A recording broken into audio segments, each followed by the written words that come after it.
తెలంగాణలోని పలు జిల్లాల్లో భారీ ఈదురుగాలులతో కూడిన వర్షాలు బీభత్సం సృష్టించాయి.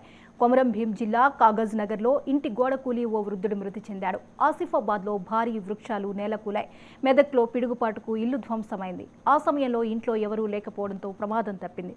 కరీంనగర్, నిజామాబాద్, సిద్దిపేట, కామారెడ్డి జిల్లాల్లో వరి, మామిడి పంటలు దెబ్బతిన్నాయి.